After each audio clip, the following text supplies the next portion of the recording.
She was supposed to be untouchable. The CEO who fired people before breakfast. The woman who'd humiliated him that very morning for being 2 minutes late. But now Vanessa Hart was stumbling drunk into traffic at midnight, and Nathan Cole had exactly 3 seconds to decide let karma do its work, or save the woman who'd made his life hell. He chose mercy. She wouldn't remember his face. But by morning, everything would change.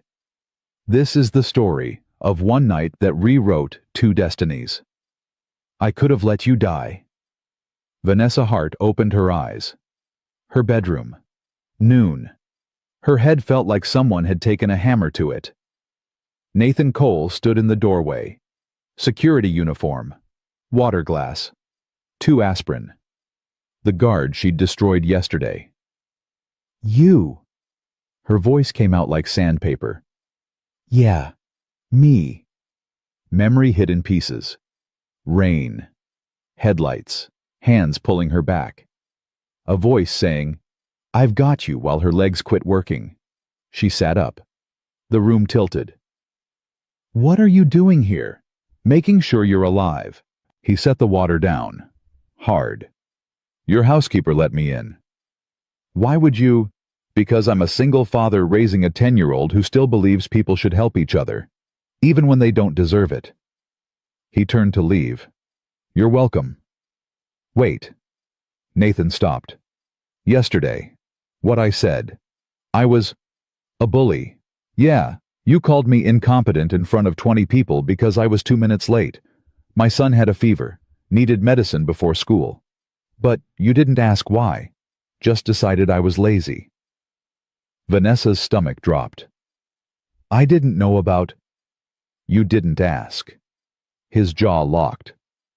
But last night when you were crying in the street about your dead father, you wanted someone to listen real bad. She remembered now. All of it. Breaking down. Telling a stranger her father died that morning. That they hadn't spoken in 5 years. That she'd missed her last chance. You could have called 911. Left me there. Could have. But my mama raised me better, even if yours didn't. He walked out. Vanessa sat in her silk sheets surrounded by awards and emptiness, and felt something break inside her chest. The office whispered. Ice Queen called Nathan to her suite. She's firing him for sure. $20 says security escorts him out. Nathan stood outside Vanessa's office. 4 years at this job. Double shifts most weeks. It paid for Oliver's medicine and the apartment that leaked when it rained hard. If she fired him, he'd survive. He always did. Claire opened the door. She's ready.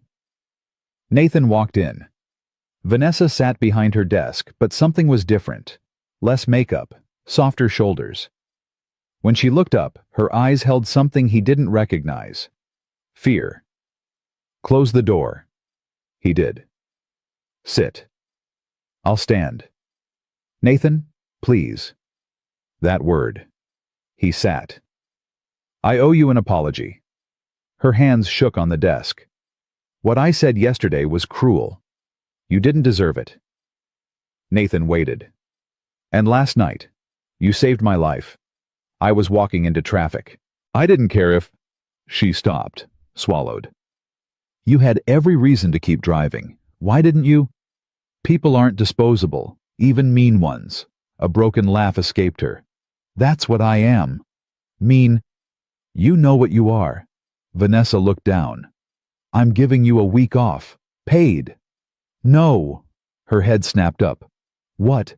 Don't want special treatment. I did what anyone should do.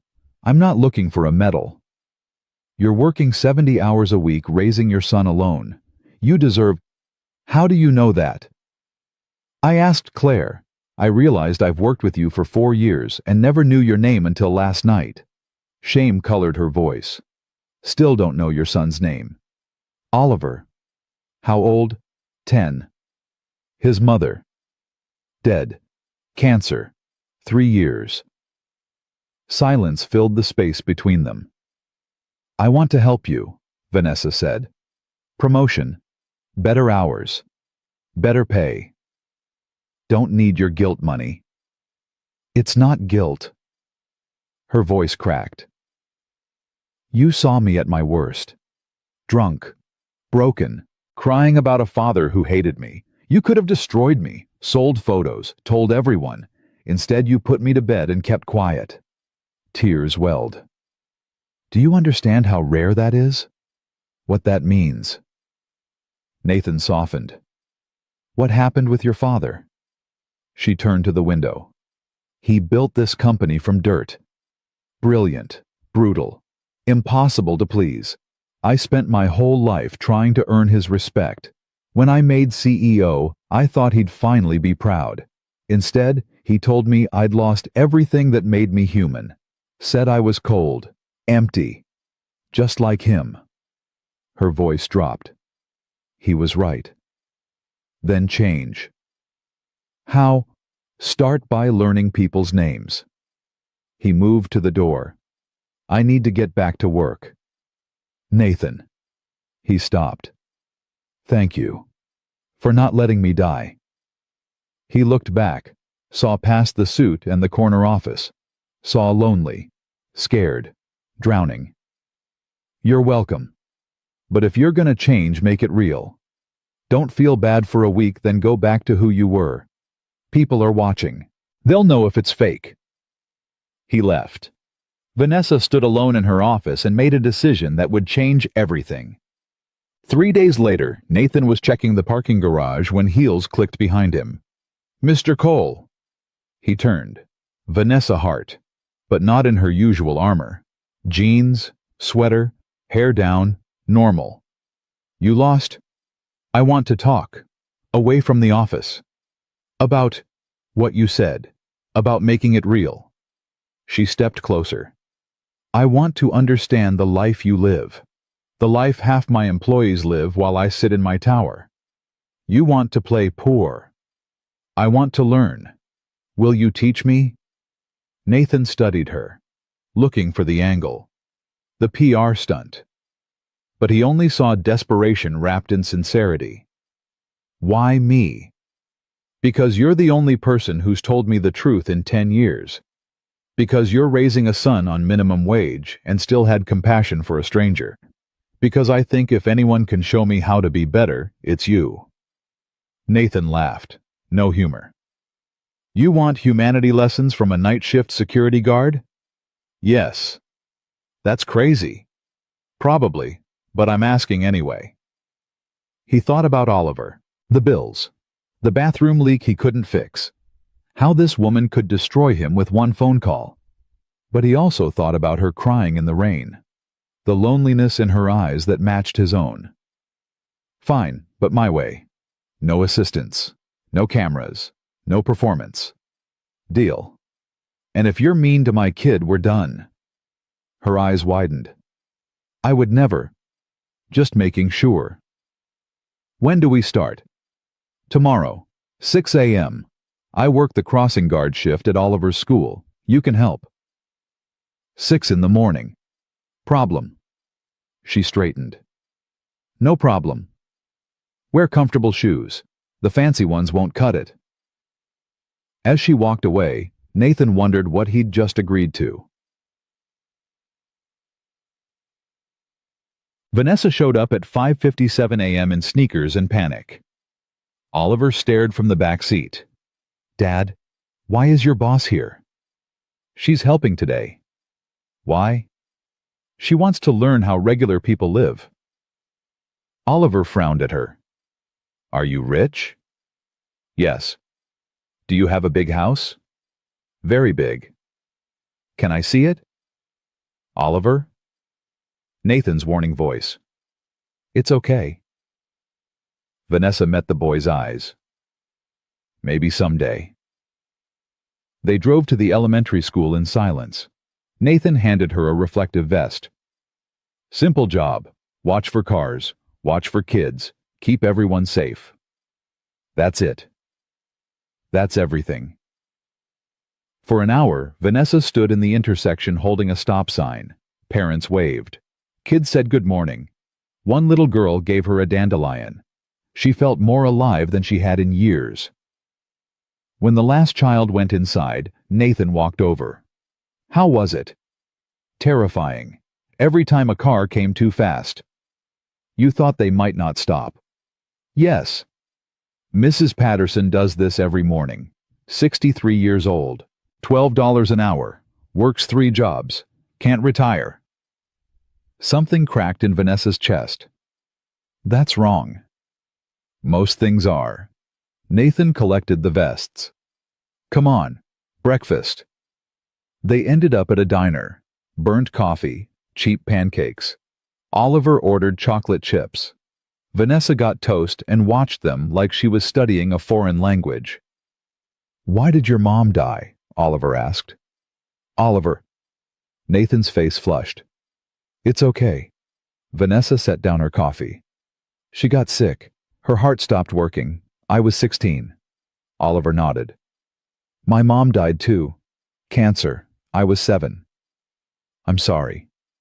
Dad says she's watching from heaven. You think your mom is there too? Vanessa's throat closed. I hope so.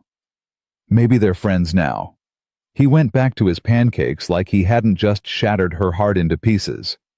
Nathan reached across the table and squeezed his son's hand. The gesture was so full of pure love that Vanessa had to look away. When was the last time someone touched her like that? She couldn't remember. After breakfast, Nathan drove them to Hartwell Motors. As Vanessa opened the door, Oliver turned around. Ms. Hart. Yes. Thanks for helping today. You were good at it. Something warm bloomed in her chest. Thank you, Oliver. She watched them drive away in that rusty Honda and realized she'd just had the best morning of her life. The visits became routine. Every few days, Vanessa appeared. Parking garage. Oliver's school. Once at the laundromat on Sunday where Nathan washed uniforms. She never announced it, never made it a show, just showed up and helped. The office noticed. Is she dying? Maybe therapy finally kicked in. Maybe she's growing a soul. But Nathan saw the real change. One night after his shift sitting in his car, Vanessa told him about her marriage. He said I loved the company more than him. He was right. My father taught me love was weakness, that caring made you vulnerable, so I built walls. She stared at her hands. I woke up one day in an empty mansion with everything except what mattered. Nathan didn't offer platitudes, just listened. I'm 38, no family, no real friends, no one who'd miss me if I vanished. That night in the rain, I wasn't just drunk. I was done. I'd spent the day planning my father's funeral and realized we were the same, brilliant, successful, completely alone. She looked at him. You didn't just save my life. You reminded me there's still time to change the story. It's never too late. Nathan's voice was quiet. My wife used to say that, even when she was dying. When doctors said no hope. She'd hold Oliver and tell him stories and say it's never too late for magic. I didn't believe her then. But watching him grow up, he trailed off. She was right. How do you do it? Stay kind after everything, because the alternative is becoming you. He winced. That came out wrong. No. Vanessa laughed through tears. That came out perfect. 2 weeks later, Nathan was restocking supplies when his supervisor found him. Cole, conference room, now. His stomach dropped. What's this about? Just go. Nathan walked into the conference room. 5 board members sat around the table. Vanessa stood at the head. Her face was stone. Mr. Cole, thank you for joining us. The CFO, Marcus Webb, smiled like a shark. We've been hearing interesting things about you and Ms. Hart. Nathan's blood ran cold. Sir, spending time together, outside work hours, her visiting your home. Webb leaned forward. Care to explain? I'm mentoring Ms. Hart, Nathan said carefully. She wanted to understand the workforce better. Mentoring. Webb laughed. The night shift security guard is mentoring the CEO. That's rich. Mr. Webb. Vanessa's voice cut like ice. Nathan was invited by me to provide insight into employee conditions. His perspective has been invaluable. Your perspective is compromised. Another board member, Patricia Chen, spoke up. We've reviewed the hours you've been spending away from the office, the new policies you're proposing. Frankly, Vanessa, we're concerned. Concerned about what? That you're having some kind of breakdown. Webb stood. Your father just died. You're making erratic decisions, befriending employees, talking about restructuring compensation. We think you need time off. I'm perfectly fine. Then explain why you want to throw away millions on a feelings program. Webb gestured at a folder. Flexible scheduling, childcare assistance, mental health support. This isn't a charity. It's an investment in people. It's financial suicide. Patricia shook her head. Your father built this company on efficiency and results, not hand-holding. Nathan watched Vanessa's hands clench into fists. My father built this company on fear and exploitation, she said quietly. He died alone in a hospital room with no one who loved him. Is that the legacy you want to protect? Silence. I'm implementing these changes, Vanessa continued, with or without board approval. Then you'll do it without your job. Webb stood. We have the votes, Vanessa. Step down voluntarily, or we'll remove you. Nathan's heart stopped. Wait, this is because of me. This is because she's lost her mind, Webb said. And you're Exhibit A. Then fire me. Nathan stepped forward. Leave her alone. Nathan, don't. Vanessa's voice shook. He's right. I'm the problem. I'll resign today. No. Vanessa turned to the board. You want to remove me? Try it. But understand this. I'll go to every media outlet, every investor, every employee, and I'll tell them exactly what kind of company my father really built. The harassment, the wage theft, the safety violations we've buried. Her voice was steel. So ask yourselves, do you want a CEO who cares about people, or do you want me as your enemy? The room went silent. Webb's face turned purple. You're bluffing. Try me. The board members exchanged glances. Nathan saw the calculation happening, the risk assessment. We'll table this discussion, Patricia finally said. For now. Good choice. Vanessa gathered her files. Nathan, you're dismissed. Thank you for your time. Nathan walked out on shaking legs. He found Vanessa in the parking garage an hour later. She was leaning against her Mercedes, hands trembling. You threatened to destroy your own company, Nathan said. I threatened to tell the truth. You could lose everything. I already lost everything that mattered, a long time ago. She looked at him. I'm not losing this too. This, the chance to be better, to build something that doesn't crush people. She pushed off the car. To prove my father was wrong about me. Nathan stepped closer. You know they're going to fight you on everything now. Let them. Vanessa, I'm serious. This could end your career. Then it ends. Her eyes met his. But I'm not going back to who I was. I can't. You showed me what it looks like to have principles. To choose people over profit. To actually give a damn. Her voice cracked. I can't unsee that. Nathan felt something shift in his chest. Something dangerous. Why are you really doing this? He asked quietly. Because for the first time in 20 years, I woke up and didn't hate the person in the mirror. She stepped closer. Because you saw me at my absolute worst and didn't run. Because your son gave me a dandelion and I cried for an hour in my car. Her voice dropped to a whisper. Because I'm tired of being alone. The air between them charged. Vanessa. I know. I know this is complicated. I know I'm your boss. I know there are 1,000 reasons this is a bad idea. She looked up at him. But tell me you don't feel it too. Tell me I'm imagining this. Nathan's resolve crumbled. You're not imagining it. Then what do we do? I don't know. That's not an answer. It's the only one I have. He ran a hand through his hair. 6 months ago, my life made sense.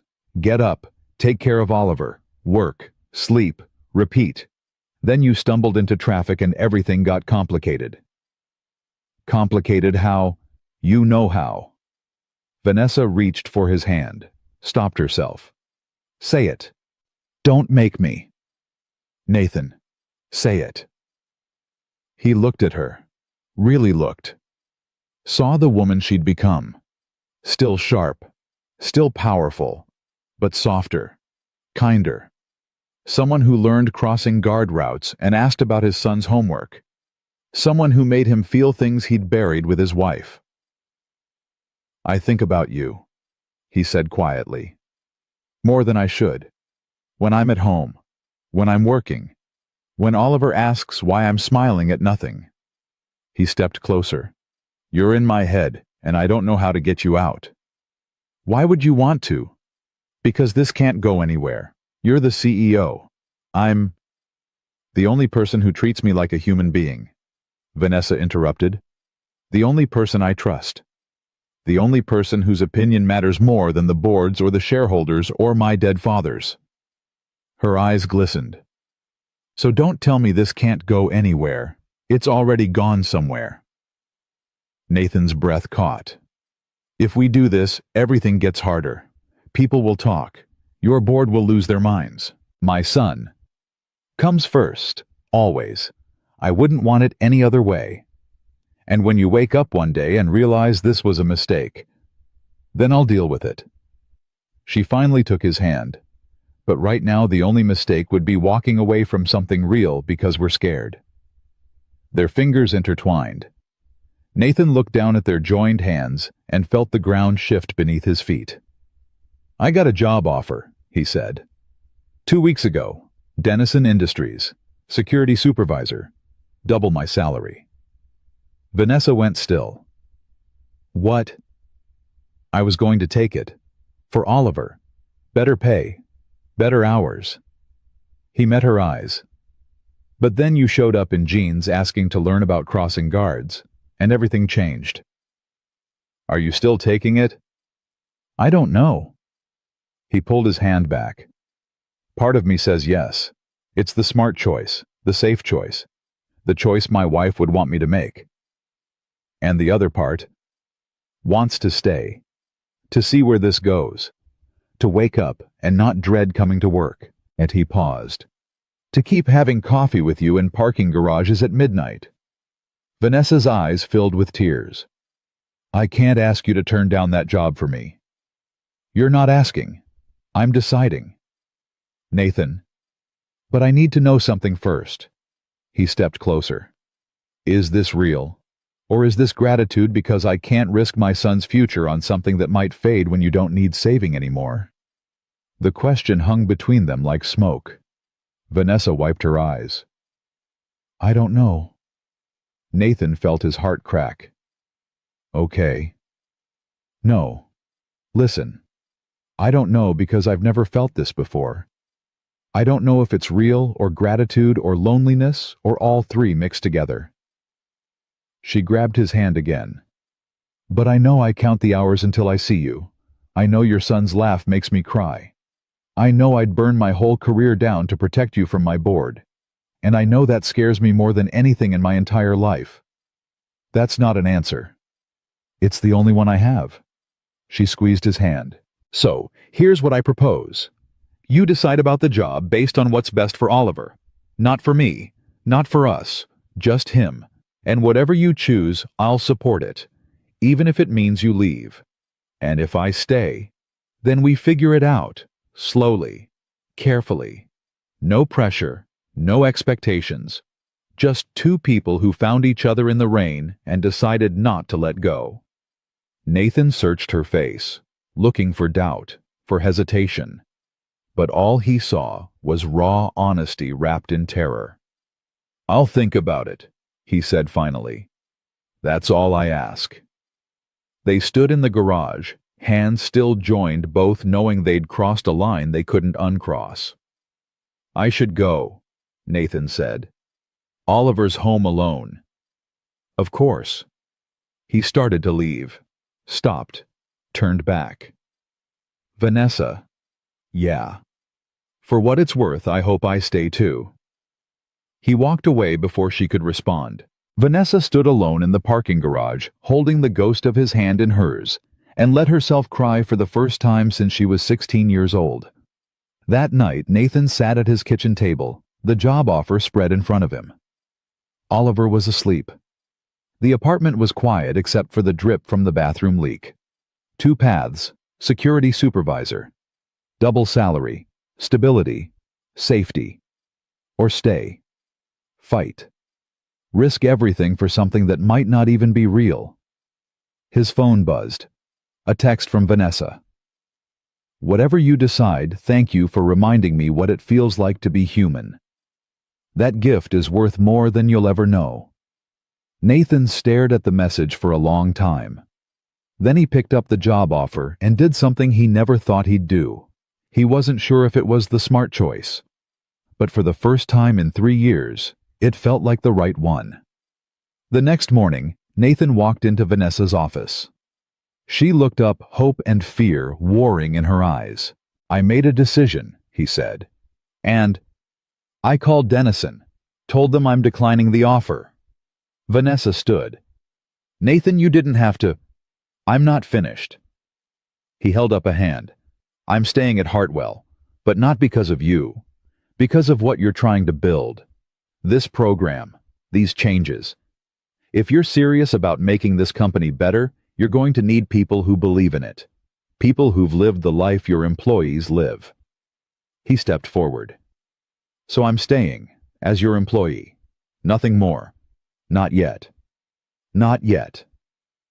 We do this right, slow, professional. No secret meetings. No parking garage confessions. You fix your company. I do my job. And maybe if we're lucky we figure out if this thing between us is real." Vanessa smiled through tears. "That's a terrible plan." "You got a better one." "No." She laughed. "No, I really don't." "Then it's settled." They stood across the desk from each other, the space between them charged with possibility and restraint. "For the record," Vanessa said quietly, "I think you made the right choice." "For the record," Nathan replied, "I think I'm terrified." "Good, me too."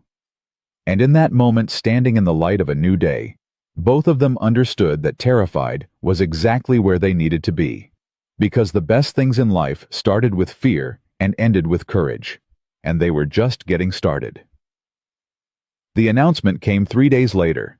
Vanessa stood before the entire company in the main assembly hall. 500 employees. Nathan watched from the back, arms crossed, while whispers rippled through the crowd. "What's this about? Think she's selling? Maybe more layoffs." Vanessa gripped the podium. "I'm here to announce the Hartwell Hearts Initiative. Effective immediately, every employee gets flexible scheduling options. Every parent gets childcare assistance. Every person in this room gets access to mental health support at no cost." Silence. Then chaos. "Is this a joke? Who's paying for this?" Marcus Webb stood from his seat in the front row. "Ms. Hart, the board hasn't approved this." "The board doesn't have to. I'm using discretionary funds my father left me. $50 million. It's mine to spend how I choose." She looked directly at Nathan. "And I choose to spend it on people." The room erupted, half cheering, half shouting questions. Nathan felt every eye turn to find him in the back. They knew. After the meeting, Nathan was cornered in the hallway by 3 coworkers. Danny from maintenance, Lisa from accounting, Greg from logistics. "So, you're sleeping with the boss now?" Danny's smile was all teeth. "That how you kept your job?" "I'm not sleeping with anyone." "Right. She just gave away 50 million because she's suddenly Mother Teresa. Lisa laughed. Come on, Cole. We're not stupid. You need to back off. Nathan's voice went low. Or what? You'll have your girlfriend fire us. Greg stepped closer. Must be nice. Rest of us work our asses off while you get special treatment. Nathan's fists clenched. You don't know what you're talking about. Don't I? Greg jabbed a finger at his chest. You've been playing guard for 4 years. Suddenly the CEO's obsessed with helping single parents. Real subtle Cole. Walk away, Greg. Make me. Nathan took one step forward when a voice cut through the tension. Is there a problem here? Vanessa appeared beside them. Ice in her eyes, fire in her voice. The 3 employees scattered like roaches. Nathan exhaled slowly. You didn't have to do that. Yes, I did. She watched them leave. How bad is it? Bad. They think I'm sleeping with you for favors. Are they wrong? Nathan looked at her sharply. You know they are. I know, but they don't. She turned to face him. This is what I was afraid of. The program's barely started, and you're already a target. I can handle it. Can you? Because it's only going to get worse. Nathan's jaw tightened. Then I'll deal with worse. I told you I'm staying. Nathan. We're not having this conversation again. He started walking. I have work to do. Vanessa watched him go and felt something twist in her chest. She'd wanted to change the company. Instead, she'd painted a target on the one person who didn't deserve it. That evening, Nathan picked Oliver up from school. His son climbed in the back seat, face stormy. Bad day. Tyler said you're dating your boss, and that's why we're gonna be rich. Nathan's hands tightened on the wheel. Tyler needs to mind his business. Are you dating her? No. But you like her. Nathan glanced in the rearview mirror. What makes you say that? You smile when she texts, and you talk about her at dinner, and last week when she brought us cookies you looked at her like Mom used to look at you. The words hit like a punch. Oliver. It's okay if you do, Dad. Like her, I mean. Oliver picked at his backpack strap. Mom would want you to be happy. Nathan pulled over, turned around. Come here. Oliver unbuckled and climbed to the front seat. Nathan pulled him close. I do like her, he said quietly. But it's complicated. She's my boss, and people at work are saying things that aren't true. Things that might make life harder for us. What kind of things? That I'm getting special treatment, that I'm using her.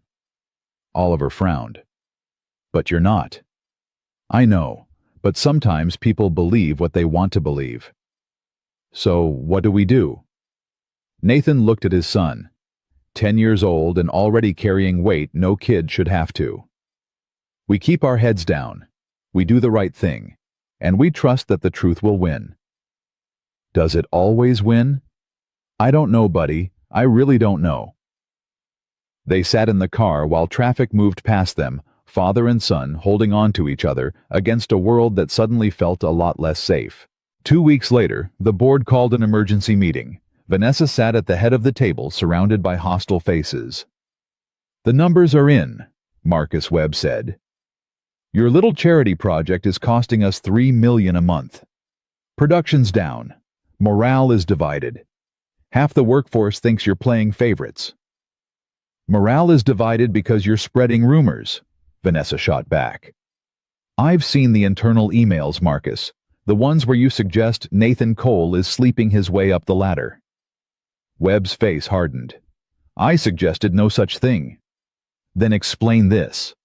She slid a printed email across the table. From your account. To 15 department heads. Quote, keep an eye on the Cole situation. Hart's judgment is clearly compromised. End quote. Silence dropped like a bomb. I was expressing concern for your well-being, Webb said carefully. You were starting a witch hunt. Vanessa stood. And it stops now.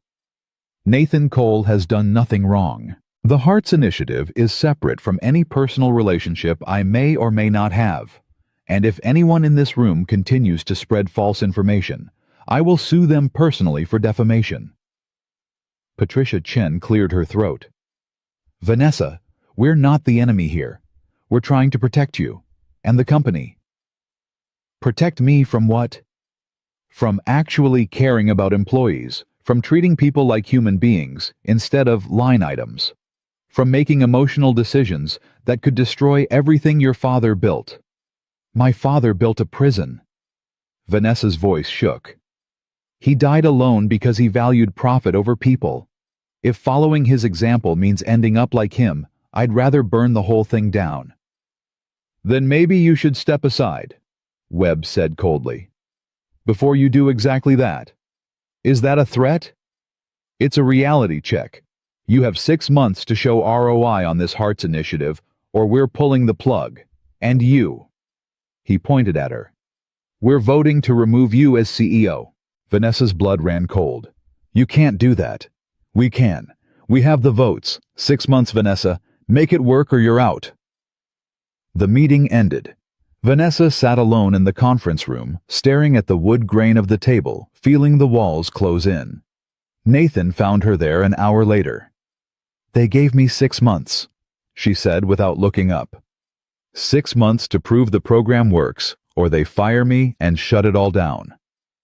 Nathan pulled out a chair, sat. Can you do it? I don't know. We're bleeding money. Employees are fighting. Half love the changes. Half think I've lost my mind. She finally looked at him. And they're using you to destroy me. Let them. Nathan. I mean it. Let them come after me. Let them say whatever they want. You focus on making this work. I can't ask you to. You're not asking. I'm telling you. He leaned forward. You stood up to your board for me, for Oliver, for every person in this company who's been invisible. So yeah, people are talking. Yeah, it sucks. But I'm not backing down, and neither should you. Vanessa felt tears burn. What if I fail? What if they were right and I'm just emotional and naive and... Hey. Nathan reached across the table, stopped himself, pulled back. You're not naive. You're brave. There's a difference. Brave people don't cry in conference rooms. Sure they do. Brave just means you do it anyway, even when you're scared. They sat in the charged space between them. So close, so far. I miss talking to you, Vanessa whispered. Really talking. Not like this. Not across desks and in conference rooms where people might see. I know. It's been 2 weeks since we've had coffee. Since you've told me about Oliver. Since I've felt like I could breathe. Vanessa. I know we agreed to be professional. I know we're doing the right thing. But God. Nathan, I'm so tired of doing the right thing. Nathan's resolve cracked. Saturday. Oliver has soccer practice at noon. If you happen to show up at the park, I can't stop you from watching. That wouldn't be professional. Probably not. People might see. They might. We said we'd go slow. We are going slow. He stood. This is me going slow. If I was going fast, I'd tell you that I think about you every morning when I wake up. That I dream about you. That Oliver asks me every day when Ms. Hart is coming back over because he likes when I'm happy. He stopped at the door. But I'm going slow, so I won't say any of that. He left. Vanessa sat in the empty room and let herself smile for the first time in 2 weeks. Saturday came. Nathan stood on the sidelines of Oliver's soccer game watching his son chase the ball with the determination of someone twice his size. He's good. Nathan turned. Vanessa stood beside him in jeans and a sweatshirt, hair in a ponytail, sunglasses hiding her eyes. You came. I happened to be in the neighborhood. We're 20 miles from your house. Long neighborhood. She smiled. How's he doing? 3 goals so far. Kid's got his mother's competitive streak. They watched in comfortable silence. Other parents shot them looks, but Nathan ignored them. "How's work?" Vanessa asked. "Tense. Greg's still spreading rumors. Danny started a pool on when you fire me." "That's horrible." "It's reality." He shrugged. "How's your 6-month deadline?" "Terrifying. I'm tracking every metric. Employee satisfaction is up, but productivity's down while people adjust to new schedules. We won't know if it's working until month 5 at the earliest." "What happens if the numbers don't improve?" "They remove me. Shut down Hearts. Everything goes back to how it was." Nathan's jaw clenched. "We won't let that happen." You think you're in this alone?" Before she could answer, Oliver scored again. The kid threw his arms up and pointed at Nathan. Then saw Vanessa and pointed at her too. "Did you see that? Did you see?" "We saw," Nathan shouted back. "That was amazing." Oliver ran back to position, grinning ear to ear. "He's happy you're here," Nathan said quietly. "I'm happy I'm here too." They stood shoulder to shoulder, not touching, watching a 10-year-old play soccer like the world made sense again. After the game, Oliver ran over sweaty and beaming. "Ms. Hart, you came?" "I did. You were incredible." "Did you see my hat trick? 3 goals, coach says if I keep it up, I might make travel team." "That's wonderful, Oliver." The boy looked between them. "Are you guys gonna hang out now?" "Oliver." Nathan started. "We could get ice cream," Oliver said hopefully. "All 3 of us. Like a normal Saturday." Nathan and Vanessa exchanged looks. "I don't want to intrude," Vanessa said. "You're not intruding," Oliver insisted. "Right, Dad." Nathan saw the hope in his son's eyes. The same hope he felt every time Vanessa showed up. "Ice cream sounds good," he said. They ended up at a small shop near the park. Oliver ordered a triple scoop that defied physics. Nathan got vanilla, Vanessa got chocolate. "Boring choices," Oliver announced. "You guys need to live more." "Says the kid with bubblegum, cotton candy, and birthday cake," Nathan said. "That's called living, Dad." Vanessa laughed, really laughed. Nathan watched her and felt something settle in his chest. This was what normal felt like. "So, Ms. Hart," Oliver said, chocolate smeared on his face. "Do you like my dad?" Nathan nearly choked on his ice cream. "Oliver, what I'm just asking. You can't just ask people that. Why not? Mom always said honesty was important." Vanessa set down her spoon, met Oliver's eyes.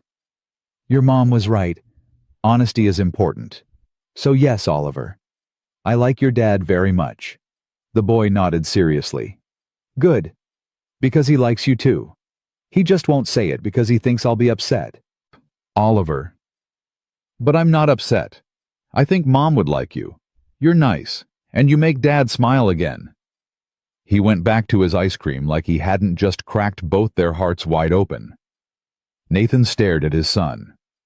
"When did you get so wise?" "I've always been wise. You just don't listen." They finished their ice cream in comfortable silence. When they left, Oliver ran ahead to the car, leaving Nathan and Vanessa alone on the sidewalk. "I'm sorry about that," Nathan said. "He's 10. He doesn't understand boundaries." "Don't apologize. He's right." Vanessa looked up at him. "About all of it." Vanessa. "I know. Professional. Slow. All the things we agreed to." She stepped closer. "But that kid just gave us permission to be happy. Maybe we should listen." Nathan's resolve finally shattered. "What are you saying?" "I'm saying 6 months is a long time to pretend we don't feel this. I'm saying your son is smarter than both of us. I'm saying I'm tired of being professional when all I want is to be with you. People are watching. They're waiting for us to slip up. Let them watch. Your career means nothing if I'm miserable." She grabbed his hand. "Nathan, I've spent my whole life being careful, being professional, building walls, and it got me nowhere except alone. You tore those walls down, you and Oliver. You showed me what matters, and what matters is this, us, right here. Nathan looked at their joined hands, at Oliver waiting by the car, at Vanessa's face full of hope and fear. You're sure? I've never been more sure of anything. He squeezed her hand. Then we do this. Really do this, but my way. Oliver comes first. Always. And the first time your board uses this against you, the first time it hurts the program, we stop. Agreed. And no secrets. We tell people, no hiding. Agreed. And if this blows up in our faces, then it blows up. Vanessa pulled him closer. But at least we'll go down fighting. Nathan smiled. You're kind of intense, you know that. You're just figuring that out now. They stood on the sidewalk, hands clasped, while Oliver shouted from the car. Dad, are you guys kissing? Because if you're gonna kiss, you should do it now so I can tell my friends. Nathan and Vanessa both laughed. Not yet, buddy, Nathan called back. Why not? Because when I kiss her, I want to do it right, not in a parking lot in front of a nosy 10-year-old. Oliver groaned. That's so boring. Vanessa looked up at Nathan.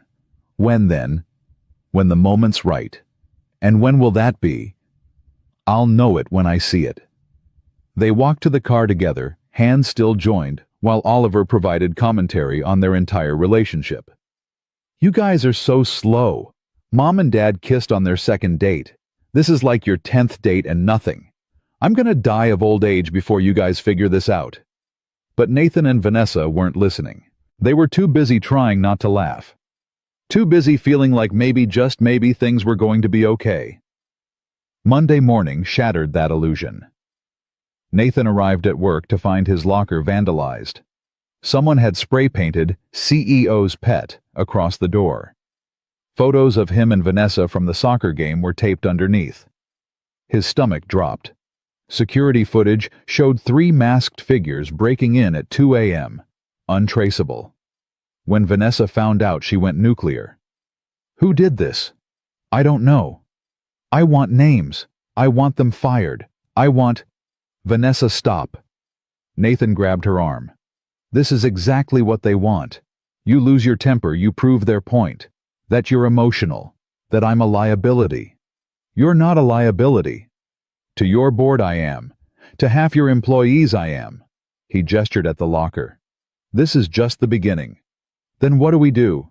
We stay calm, we document everything, and we let them make the next mistake. But the attacks didn't stop. Over the next week, Nathan found his tires slashed. Oliver was bullied at school about his dad's sugar mama. Anonymous emails flooded HR claiming Nathan was embezzling from the Hearts Initiative. Every accusation was investigated. Everyone came up empty. But the damage was done. 2 weeks before Vanessa's 3-month review with the board, Nathan found her in her office at midnight surrounded by financial reports. You should go home. She didn't look up. Numbers aren't adding up. What do you mean? The Hearts Initiative is over budget. Way over. We should be at 2.8 million spent. We're at 3.9. Nathan frowned. Where'd the extra million go? That's what I'm trying to figure out. She rubbed her eyes. If I can't account for it, the board will use it to shut everything down. Let me help. Nathan, you should go home to Oliver. He's at a sleepover. I'm here. Let me help. They spent the next 4 hours combing through expense reports, cross-referencing invoices, building spreadsheets. At 2 a.m., Vanessa found it. There. She pointed at the screen. Medical claims. We've had 847 filed, but we've only got 612 employees enrolled in the program. Someone's filing false claims. A lot of someone's, all traced back to one approver. She clicked through the files. Marcus Webb. Nathan's blood ran cold. Your CFO is embezzling from your own program. Looks like it, making it look like Hearts is bleeding money so the board will shut it down and remove me. She leaned back. That son of a bitch. What do? We take this to the board, with evidence. We end him. But when they compiled the evidence by morning, they found something worse. The fraudulent claims weren't just Webb. They were tied to 6 other executives, all board members, all working together to sabotage the Hearts initiative. "They've been planning this from the start," Vanessa whispered. "They let me announce, let me spend my father's money, then used it to destroy me." Nathan paced. "Can you prove it? Every transaction, every fake claim, every forged signature, it's all here." "Then we go to the authorities. If I do that, the company tanks, the stock crashes, hundreds of people lose their jobs." She buried her face in her hands. "Either I let them win or I destroy everything trying to stop them." Nathan knelt beside her chair. "There's a third option." "What?" "We leak it, anonymously, to the press, to the SEC. Let them come after the board without it being traced back to you." Vanessa looked at him. "That's risky." "Everything about this is risky." He took her hand. "But you didn't start this fight to lose, and you're not going down without swinging." She squeezed his fingers. "You're right." "Of course I'm right. I'm very wise." He smiled. "My son told me so." Vanessa laughed through tears. Then she did something she'd been wanting to do for weeks. She kissed him. Not gentle, not tentative, but fierce and desperate and full of every emotion they'd been holding back. When they broke apart, both breathing hard, Nathan touched her face. Was that the right moment? "I don't know, but I couldn't wait anymore." "Good, because neither could I." They kissed again. And for just a moment, surrounded by evidence of betrayal and financial conspiracy, they forgot about everything except each other. But reality crashed back when Nathan's phone rang. Oliver's friend's mom. Panicked. "Nathan Oliver had an asthma attack. We called 911. They're taking him to Memorial Hospital." The world stopped. Nathan grabbed his keys. Vanessa grabbed hers. "I'm coming with you." "You don't have to." "I'm coming." They ran to the parking garage together. The stolen kiss, forgotten. The board conspiracy, forgotten everything, forgotten, except getting to Oliver. Because some things mattered more than careers or programs or revolutions. And Oliver was everything. They hit every red light between the office and Memorial Hospital. Nathan's knuckles were white on the steering wheel. Vanessa sat beside him, silent, her hand on his arm. "He's going to be okay," she said. "You don't know that." "Yes, I do. He's strong, like his father." Nathan didn't answer. Couldn't. His mind was replaying every asthma attack Oliver had ever had. The one at age 7 that landed them in the ER for 2 days. The one at 9 where his lips turned blue before the inhaler kicked in. Each time Nathan had sworn he'd never let it happen again. Each time he'd failed. They pulled into the emergency entrance. Nathan was out before the car fully stopped. Vanessa parked and ran after him. Inside the ER was chaos. Screaming babies, bleeding teenagers, an old man having a heart attack. Nathan shoved through to the desk. "Oliver Cole, 10 years old, asthma attack. Where is he?" The nurse checked her computer. "Room 7, through those doors, but only immediate family." Nathan was already moving. Vanessa followed until a security guard stepped in front of her. "Ma'am, you can't go back there." "I'm with him. Family only. I'm his." Vanessa stopped. What was she? His father's girlfriend, his dad's boss, a woman who'd known him for 3 months. "I'm sorry, ma'am. You'll have to wait here." Vanessa watched Nathan disappear through the double doors and felt more helpless than she'd ever felt in her life. Nathan found room 7. Oliver lay on the bed, oxygen mask over his face, looking so small against the white sheets. A doctor stood beside him taking notes. "Oliver." The boy's eyes opened. "Dad." Nathan grabbed his hand. "I'm here. I'm right here. I couldn't breathe. It happened so fast. We were playing video games and then I couldn't." His voice cracked. "Shh. It's okay. You're okay now." The doctor cleared his throat. "Mr. Cole, I'm Dr. Patel.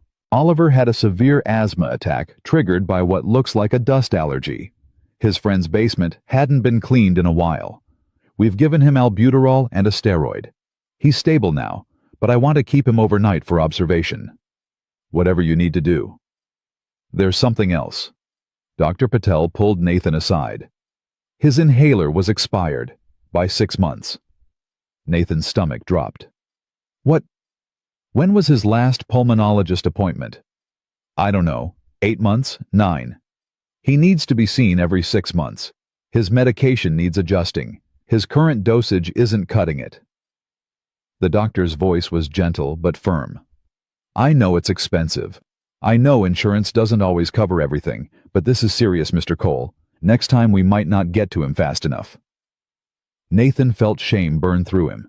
He'd been working double shifts, focusing on Vanessa, on the program, on everything except what mattered most: his son. "I'll make an appointment," he said quietly. "First thing Monday." "Good. I'll have the nurse bring paperwork. We'll move him to a room upstairs soon." The doctor left. Nathan sat beside Oliver's bed and buried his face in his hands. "Dad." "Yeah, buddy.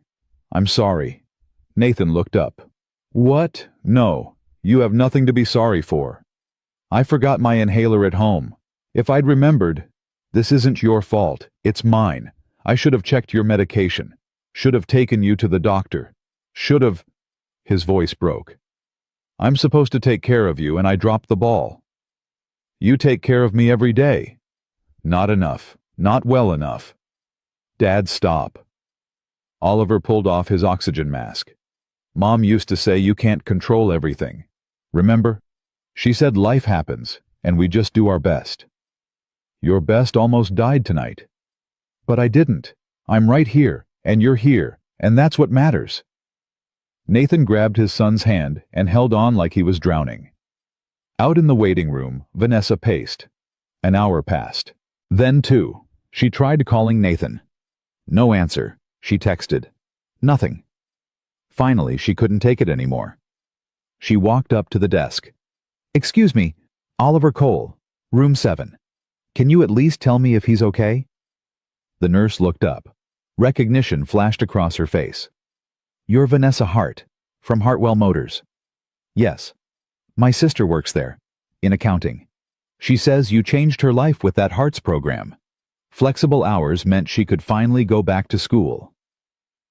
The nurse smiled. "Let me see what I can find out." She made a call. Came back 2 minutes later. "He's stable. They're moving him upstairs to room 412 for overnight observation. His father's with him." "Thank you. Thank you so much." Vanessa found a chair and finally let herself breathe. Oliver was okay. Nathan was okay. Everything was okay. Except it wasn't. Because she'd just realized something that made her blood run cold. While Nathan was here dealing with his son's medical crisis, she'd been so focused on the board conspiracy that she'd forgotten to ask the most important question. Could Nathan afford this? She pulled out her phone and made a call. "Claire, I need you to pull Nathan Cole's personnel file. I need to know his insurance coverage, deductibles, everything, and I need it now." 30 minutes later, Claire called back. "Ms. Hart, his insurance is basic coverage, high deductible, $5,000. After that, they cover 80%. "How much has he paid this year?" According to his file, he hit his deductible in March. Oliver had pneumonia. "So this will be out of pocket?" "Yes. An overnight ER stay medication observation. We're looking at probably $3,000 to $4,000. Vanessa closed her eyes. "Thank you, Claire." She hung up and made another call, this one to the hospital billing department. "Hi. I need to pay a bill for Oliver Cole, room 400, whatever it costs, all of it." "Ma'am, are you family?" "I'm his father's employer. Just send me the bill." "We can't do that without the patient or guardian's permission." "Then put it on my card and don't tell them. Call it a hospital error. Call it charity. I don't care. Just make sure Nathan Cole doesn't get a bill for his son's medical care. There was a pause. That's highly irregular. I'm aware. Can you do it or not? Another pause. I'll see what I can do. Vanessa hung up and leaned back in the uncomfortable waiting room chair. It wasn't enough. Paying a bill didn't fix the fact that Nathan was working himself to death because healthcare in this country was broken. It didn't fix the fact that he'd missed his son's doctor appointments because he couldn't afford to take time off. It didn't fix anything. But it was all she could do right now. Upstairs in room 412, Nathan sat beside Oliver's bed while his son slept. The nurse had brought him a chair that reclined into a makeshift bed, but Nathan couldn't sleep. His phone buzzed. Vanessa. Hey. How is he? Her voice was soft. Stable. Sleeping. They want to keep him overnight. I'm downstairs, in the waiting room. Vanessa, you don't have to stay. It's almost 3 a.m. Where else would I be? Nathan felt something crack in his chest. Thank you. For what? For being here. For caring. For... He stopped. I should go. I don't want to wake him.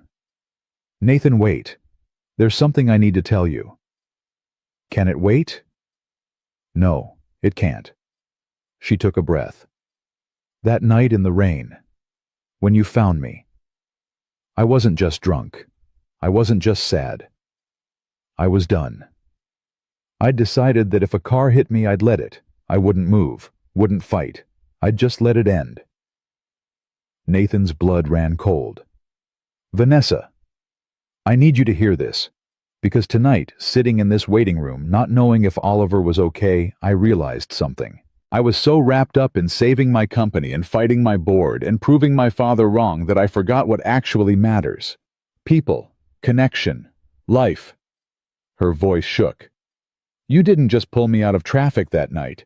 You pulled me back from a place I didn't think I could come back from. And I never thanked you properly. You don't have to thank me. Yes, I do. Because you saved my life. And then you gave me a reason to live it. You and Oliver. You showed me what it looks like to fight for something real. She was crying now. So thank you. For not giving up on me. Even when I'd given up on myself. Nathan wiped his own eyes. I'm glad I was there. Me too. They sat in silence, connected by phone lines, and something deeper. Come up, Nathan said finally. Room 412. I'll tell the nurse your family. Are you sure? Yeah, I'm sure. 10 minutes later, Vanessa slipped into the room. Oliver was still sleeping. Nathan stood and without a word pulled her into his arms. She broke. All the fear and stress and pressure of the last 3 months came pouring out. She sobbed into his chest while he held her one hand on her back, the other stroking her hair. I'm so scared, she whispered. Of losing the company, of failing everyone who believed in me, of not being enough. You're more than enough. I'm not. I'm broken and damaged, and I don't know how to fix it.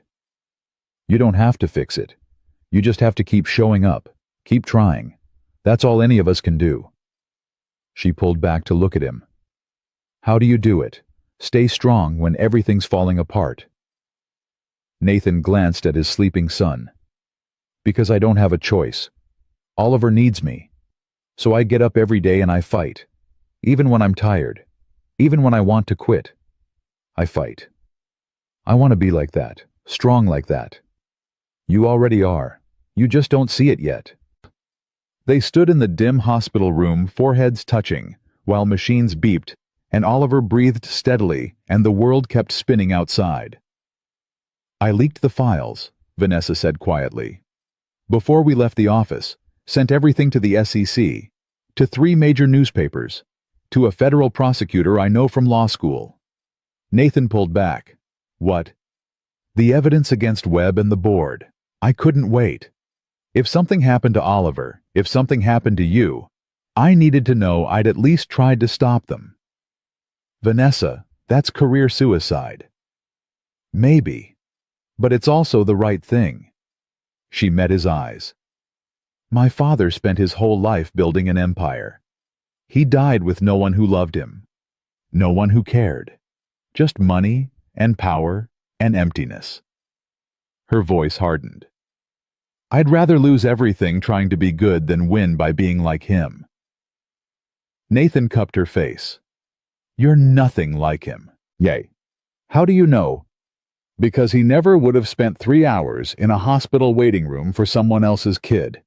Because he never would have risked his career to protect employees he'd never met. Because he never would have let someone like me see him cry. He smiled.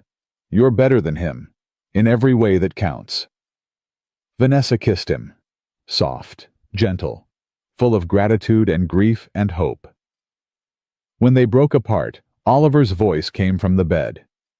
You guys are finally kissing again. Took you long enough. They both jumped. Oliver grinned oxygen cannula in his nose, looking way too pleased with himself. How long have you been awake? Nathan asked. Long enough to know you guys are terrible at being subtle. He looked at Vanessa. Hi, Ms. Hart. Hi, Oliver. How are you feeling? Like I got hit by a truck, but I'm okay. Dad freaked out though. He always does. I did not freak out. Dad, you cried in the car. That's called being worried. That's called freaking out, Oliver grinned. But it's okay. It means you love me. Nathan sat on the edge of the bed. More than anything in this world. I know. That's why you work so hard. To take care of me. Oliver's face got serious. But Dad, you can't do everything alone. Mom used to say that. Remember? She said everybody needs help sometimes. I remember. So maybe you should let Ms. Hart help, since she's already here and stuff. Vanessa laughed through tears. I'd like that, if your dad's okay with it. Nathan looked between them. His son. The woman he'd somehow fallen for.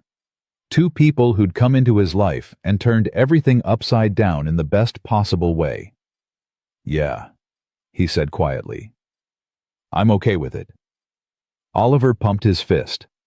Finally! I thought I was going to have another asthma attack just to get you guys together. Don't even joke about that, Nathan said. I'm not joking. I'm serious. You guys were taking forever. They spent the rest of the night in that hospital room. Vanessa curled up in the recliner chair. Nathan dozed in the uncomfortable bedside seat. Oliver slept with his hand in his father's. And for the first time in months, all three of them felt safe. Morning came with harsh fluorescent lights and a nurse checking vitals. Oliver was cleared to go home by noon with strict instructions about medication and follow-up appointments. Nathan signed the discharge papers, bracing himself for the bill. The nurse handed him a folder. Everything's been taken care of, she said. What, Joel? Your bill. It's paid. That's impossible. I haven't even seen the charges. The nurse shrugged. Hospital administration called it down. Sometimes charity funds cover cases. You got lucky. Nathan stared at the papers. Then at Vanessa, who was very carefully not meeting his eyes. Vanessa. We should get Oliver home. He needs rest. Vanessa. She finally looked at him. What? Did you pay my son's medical bills?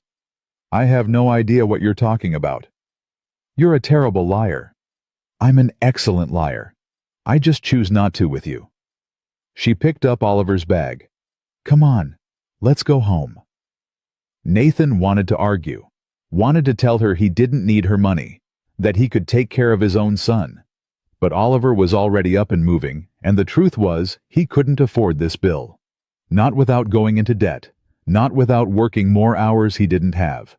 So he swallowed his pride and followed her out. In the parking lot, Oliver climbed into Nathan's car. But Nathan stopped Vanessa before she got into hers. Thank you, for the bill, for staying all night, for everything. You'd do the same for me. In a heartbeat. She smiled. I know, that's why I did it. I'll pay you back. Don't. Consider it my contribution to the Cole Family Medical Fund. Vanessa. Nathan, stop.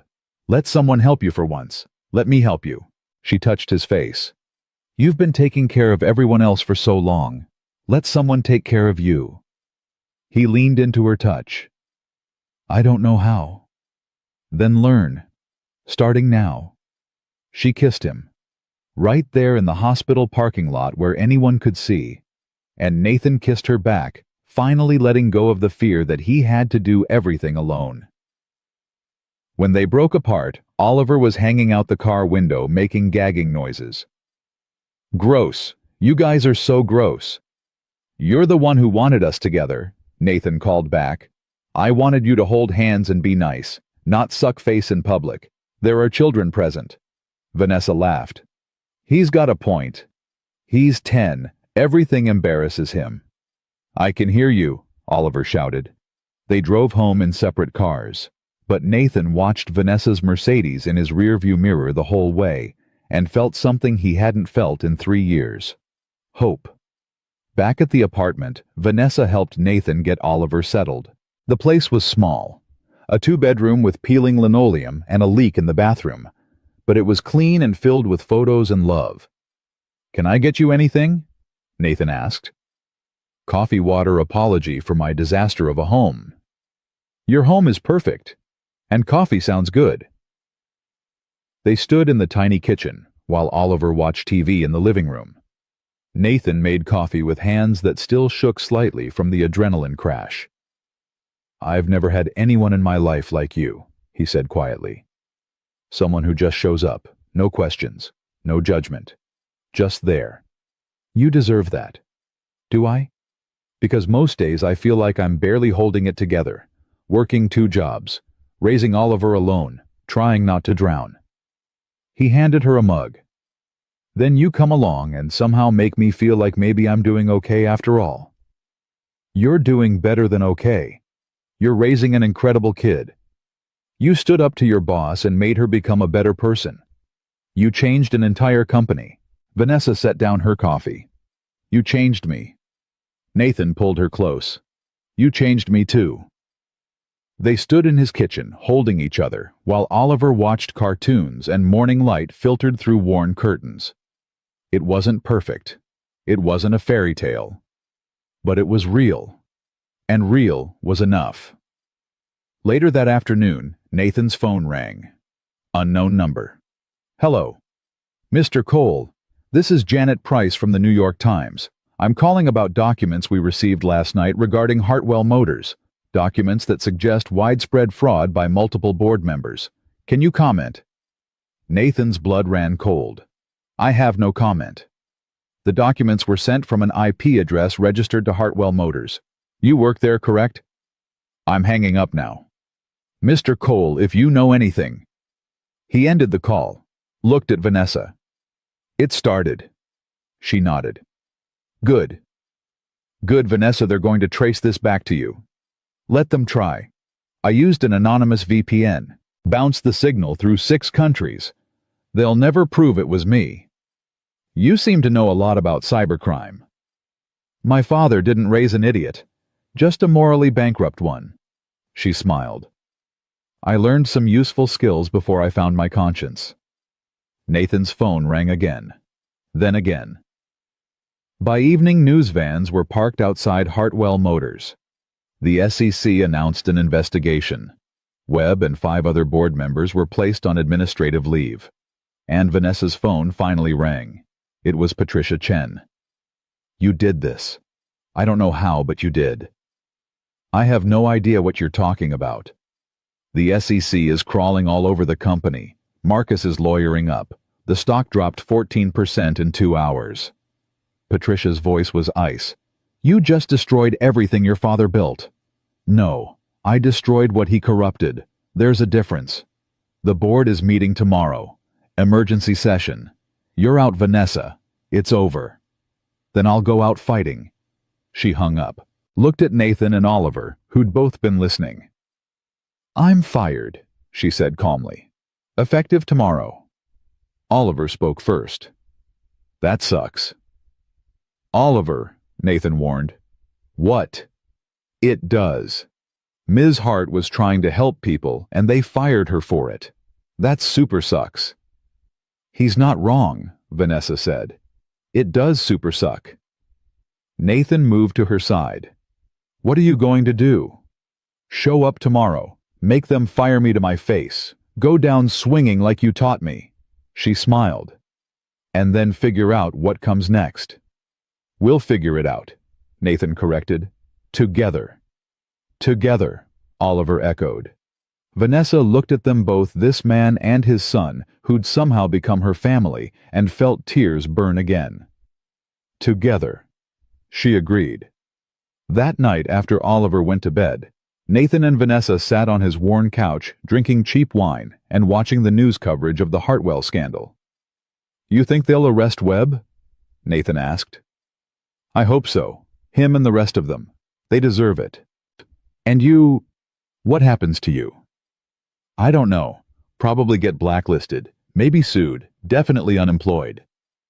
She leaned against him. But I can't bring myself to regret it. Not even a little. Not even a little. She turned to face him. Because I did the right thing, finally. After 38 years of doing what my father wanted, what the board wanted, what everyone expected, I finally did what I thought was right. She smiled. That's worth more than any job. Nathan kissed her forehead. You're extraordinary. I'm terrified. You can be both. They sat in comfortable silence until Vanessa spoke again. That job offer, from Dennison. Is it still on the table? Nathan tensed. Why? Because you should take it, you and Oliver. Get out before this whole thing explodes and takes you down with it. I'm not leaving you. Nathan. I'm not leaving you. We're in this together, remember. That was before I committed corporate espionage and destroyed my own company. I don't care. You should care. You have Oliver to think about. I am thinking about Oliver. I'm thinking about what kind of man I want him to grow up to be. The kind who runs when things get hard, or the kind who stands by the people he loves. Nathan cupped her face. I'm choosing love, Vanessa. I'm choosing you. She kissed him hard, desperate, like she could pour all her fear and gratitude into that single moment. When they broke apart, both breathing hard, Vanessa whispered, I love you. The words hung in the air. Nathan's eyes widened. What? I love you. I know it's too soon. I know it's crazy. I know we're in the middle of a disaster. But I love you, and I needed to say it before everything falls apart. Nathan pulled her close, buried his face in her hair. I love you too.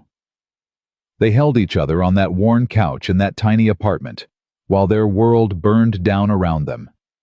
And neither of them had ever felt more alive. The board meeting was set for 9 a.m. Vanessa arrived at 8:45 dressed in her best armor, black suit, red lipstick, hair pulled back tight.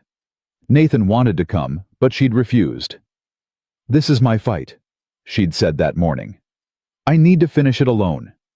But when she walked into the conference room, she wasn't alone. Sitting in the gallery seats were 40 employees. Danny from maintenance, Lisa from accounting, Mrs. Patterson the crossing guard, all wearing homemade shirts that said, Hearts over profit. Vanessa stopped. What are you doing here? Lisa stood. We heard about the meeting. We came to support you. You could lose your jobs. So could you. Difference is, you were fighting for us. Danny crossed his arms. Time we returned the favor. Patricia Chen entered, saw the crowd, and her face went purple. This is a closed board meeting. Everyone not on the board needs to leave. Now. This is company property, Lisa said. We have a right to be here. Not in a board meeting, you don't. Then call security. Danny smiled. Oh, wait. You suspended most of them for supporting the Hearts Initiative. Guess you're stuck with us. Patricia's jaw clenched. Fine, stay. But you don't get to speak. The remaining board members filed in. Webb wasn't there. His lawyer had advised him not to show. 2 other board members had resigned overnight. That left Patricia and 3 others. Barely a quorum. Patricia called the meeting to order. We're here to discuss Ms. Hart's future with this company. Given recent events, the board moves to remove her as CEO effective immediately. On what grounds? Vanessa asked calmly. Breach of fiduciary duty, destruction of company value, unauthorized disclosure of confidential information. You mean exposing fraud? We mean leaking proprietary documents to the press and federal investigators. Patricia slid a folder across the table. We have testimony from our IT department that the leak originated from your office. My office is used by 12 people. Any one of them could have sent those files. But they didn't. You did. Patricia leaned forward. We know it was you, Vanessa. Just like we know you've been conducting an inappropriate relationship with an employee, clouding your judgment, making emotional decisions. My relationship with Nathan Cole is none of your business. It is when it affects company policy, when it leads to million-dollar programs based on feelings rather than data. The data showed that program worked. Employee satisfaction up 40%, turnover down 30%, productivity recovering. Vanessa pulled out her own folder. The only reason Hearts went over budget was because you and Webb embezzled from it. The SEC's already proven that. That's an allegation, not proven. 6 bank accounts, all traced back to board members, all funded with fake medical claims from the Hearts Initiative. Vanessa stood. You sabotaged your own company to get rid of me, and now you're trying to finish the job. One of the other board members, an older man named Richard, spoke up. Vanessa, this isn't personal. The company's stock has dropped 20% in 3 days. We're hemorrhaging value. Investors are panicking. Someone has to take the fall. Then let it be the people who actually committed crimes, Vanessa shot back. Webb, Chen, the others who stole from employees, not the person who exposed it. The board has made its decision, Patricia said coldly. All in favor of removing Vanessa Hart as CEO. 3 hands went up. Richard abstained. The motion passes. Ms. Hart, you're terminated effective immediately. Security will escort you out. The employees in the gallery erupted, shouting, booing. Lisa started a chant of, "Bring her back, bring her back." Patricia banged her gavel. This meeting is adjourned. Vanessa gathered her things. She'd expected this, prepared for it. But it still hurt like a knife between the ribs. As she walked to the door, Richard caught her arm. For what it's worth, your father would have been proud, not of the program. He'd have hated that.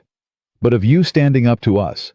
He always said the strongest leaders were the ones who knew when to fight. He never fought for anything except money. That's not true. He fought for this company every day of his life. He just forgot to fight for the people in it. Richard squeezed her arm. You didn't forget. That's the difference between you and him. Vanessa nodded, not trusting her voice, and walked out. The employees followed her to her office, helped her pack her things. Photos, awards. The dandelion Oliver had given her pressed between glass. What happens now? Lisa asked. Now you go back to work. Keep your heads down. Survive. What about Hearts? Patricia will kill it, probably by end of day. Then we protest. We walk out. No. Vanessa turned to face them. You don't risk your jobs for me. You don't risk your families. You survive. That's what matters. But everything you built will matter more than you know, even if it only lasted 3 months, even if they shut it down tomorrow. You all saw that it's possible, that companies can treat people like humans, that change can happen.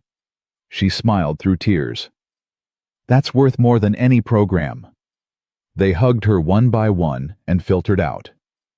When Vanessa was finally alone in her office, she let herself cry.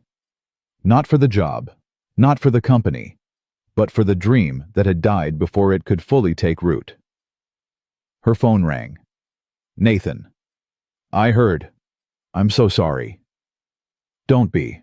I knew this was coming. Where are you? Still in my office, packing. I'm coming up. Nathan, you'll get fired. Don't care. I'm coming. He hung up. Vanessa smiled despite everything. Of course he was coming. That's who Nathan was, the man who pulled strangers from traffic and fought for lost causes and loved with his whole heart. She was still packing when he appeared in her doorway. "You're an idiot," she said. "Yeah, but I'm your idiot." He crossed the room and pulled her into his arms. She broke again, sobbing into his chest while he held her tight. "I failed," she whispered. "I failed everyone." "You didn't fail. You fought. There's a difference. The program's dead. The company's worse off than before. I accomplished nothing. You accomplished everything." Nathan pulled back to look at her. "You showed people what's possible. You stood up to corruption. You proved that doing the right thing matters even when you lose." He cupped her face. "You think those 40 employees will forget what you tried to do? You think they won't carry that forward? You think you didn't change lives?" It wasn't enough. It was everything. They stood in her empty office holding each other while security waited in the hallway to escort her out. "What now?" Vanessa asked. "Now we figure out what comes next. Together. I don't have a job. I probably won't get another one. I'm blacklisted in corporate America. Then we'll figure something else out. Nathan, I'm serious. I have money saved, but not forever. And I dragged you into this mess. You should distance yourself before—" "Stop." He pressed a finger to her lips. "I love you. That doesn't change because you lost your job. It doesn't change because things got hard. It doesn't change." He smiled. "You're stuck with me. Even though I'm unemployed and possibly facing lawsuits. Even though. You're insane." "Probably. Oliver thinks so too." Vanessa laughed through tears. "How is he?" "Good. Asking when you're coming over. Apparently he has big plans for us." "Plans? He wants to teach you how to play video games. Says you need more fun in your life." He's not wrong. They packed the rest of her things together. When security finally came to escort her out, Nathan walked beside her, past her former colleagues, past the whispers and stares, out through the lobby where she'd walked so many times before. At her car, Nathan stopped her. "Hey, this isn't the end. It's just the next chapter. What if the next chapter sucks? Then we'll write a better one after that." He kissed her forehead. "You don't give up. Remember, that's what you taught me." Vanessa drove away from Hartwell Motors for the last time and felt something unexpected. Relief. For the first time in 20 years, she didn't have to pretend, didn't have to perform, didn't have to be the ice queen or the CEO or her father's daughter. She could just be Vanessa, whoever that was. She was still figuring that out when her phone rang. Unknown number. "Hello. Ms. Hart, this is Jennifer Walsh from Walsh & Associates. We're a non-profit legal firm specializing in workers' rights and corporate accountability. I'm not interested in. We want to hire you, as a consultant, to help us build cases against companies engaging in the kind of fraud you exposed at Hartwell." Vanessa pulled over. "What? Your father's company isn't unique. This kind of corruption is everywhere. But people like you who understand corporate structure from the inside and have the courage to blow the whistle are rare." Jennifer's voice was warm. "We can't pay you CEO money, but we can pay you enough to live on, and we can give you the chance to keep fighting. On the right side this time." Vanessa's heart started racing. "When would you need an answer?" "Take a week. Think about it. But Ms. Hart, what you did took guts. A lot of people talk about making a difference. You actually did it. We'd be honored to have you on our team." They hung up. Vanessa sat in her car, hands shaking, feeling something she hadn't felt in months. Hope. She called Nathan immediately. "I got a job offer. Already, it's been 2 hours. A non-profit. Workers' rights. They want me to help expose corporate fraud." "That's amazing. Are you going to take it?" "I don't know. It's probably a quarter of what I was making, maybe less. And it means staying in this fight. More board meetings, more confrontation, more purpose," Nathan finished. "More meaning, more using your powers for good instead of profit." Vanessa smiled. "Yeah, I guess so." Then take it. If it's what you want. If it makes you happy. What about you? What makes you happy? Right now, knowing you're okay. Knowing Oliver's okay. Knowing we get to figure out this whole messy, beautiful life together. His voice softened. That's all I need. I love you. I love you too. Now get over here. Oliver's making lunch and he wants your opinion on his grilled cheese technique. His what? Just come over. Trust me. Vanessa drove to Nathan's apartment and felt lighter than she had in weeks. Maybe months. Maybe years. Oliver met her at the door wearing an apron that said "Kiss the Cook" and holding a spatula like a sword. Ms. Hart, you're here? Dad said you got fired, which sucks, but also means you can hang out more, which is awesome. So, which is it? Sucks or awesome? Definitely awesome, Vanessa said, stepping inside. And Oliver? You can call me Vanessa. Ms. Hart was my work name. I don't need it anymore. Oliver grinned. Cool. Also, I made grilled cheese, but I might have burned it a little. Okay, a lot. But Dad says it builds character. Nathan appeared from the kitchen. I said burning food builds humility, not character. Same thing. Not even close. They ate slightly burned grilled cheese and laughed about terrible jobs and worse board members and the time Oliver tried to cook spaghetti and forgot to add water to the pot. Set off every smoke alarm in the building, Nathan said. Fire department showed up. Oliver tried to convince them it was a science experiment. It was. I was testing combustion. You were 7. Science doesn't have an age limit, Dad. Vanessa watched them banter and felt something settle in her chest. This was what her father had missed. Not because he was too busy, but because he'd been too afraid. Afraid that loving people meant losing control. Afraid that opening his heart meant showing weakness. He'd died with everything except what mattered. She wouldn't make that mistake. After lunch, Oliver dragged them both to his room to show off his latest art project. A drawing of the 3 of them holding hands with a banner overhead that said family. I made it at school, he said proudly. Mrs. Roberts said to draw your family and I drew us. Is that okay? I mean, you're not married or anything, but you kind of feel like family now. Vanessa's eyes filled with tears. It's more than okay. It's perfect. Cool. Can we hang it on the fridge? Absolutely. They hung the drawing with magnets while Oliver provided commentary on his artistic choices and color theory and why he made Vanessa's hair sunset orange instead of blonde. Because sunset orange is hopeful, he explained seriously. And you seem like a hopeful person now. You didn't before. Before you seemed sad. But now you smile a lot. And Dad smiles too, so I figured sunset orange. Nathan ruffled his son's hair. You're too smart for your own good. Mom always said that. She said I got it from her. You did. Your mom was the smartest person I ever met. Smarter than Vanessa. Nathan glanced at Vanessa. Different smart. Your mom was smart about people. About feelings. About making everyone feel loved. Vanessa's smart about changing things.